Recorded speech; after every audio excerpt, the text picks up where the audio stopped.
சிவப்பரிசி, கருப்பு உளுந்து, வெந்தயம், கொஞ்சோண்டு கம்பு எல்லாம் போட்டிருக்கேன். இதை அப்படியே அரைச்சி இட்லி ஊற்ற போகிறோம். டயட்டில் உள்ளவங்க, சுகர் பேஷண்ட்டு எல்லாருக்கும் இந்த தோசை நல்லது. இது வந்து ஃபுல்லாக சிவப்பரிசி, சிவப்பு கவுனி அரிசி இருக்குல்ல, சிவப்பு கவுனி அரிசி, உளுந்து, கருப்பு உளுந்து, எல்லாம் வெந்தயம். அதனால சுகர் பேஷண்ட் சாப்பிட்லாம்.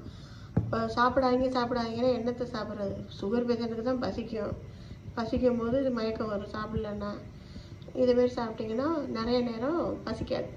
சாஃப்டாக ரெடி ஆகிடுச்சு. பூமிக்கு அடியில் விளையிற திங்காதுங்க சுகர் பேஷண்ட்டு. பழம் சாப்பிடாதுங்க. அது என்ன தான் சாப்பிட்றது? அப்படியே சாப்பிடாம இருந்து மாத்திரை சாப்பிட்டாலும் சுகர் கண்ட்ரோல் ஆகுதா?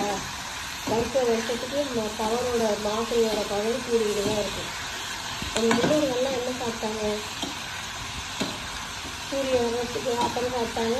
சூரிய மரம் எடுத்துக்கிட்டு சாப்பாடை முடிச்சாங்க. அதுமாரி சாப்பிட்டுக்கிட்டு நல்லா தூங்கிக்கிட்டு எக்ஸசைஸ் நல்லா வேலை பார்த்துக்கிட்டு அளவாக இனிப்பு ஐட்டம் சாப்பிடாம, வெள்ளை சுகரை சாப்பிடாம, பாக்கிப்படி அவ்வளோ சாப்பிட்டுக்கிட்டு கண்ட்ரோலில் இருக்க வேண்டியது. கூழாக சாப்பிட்டாங்க.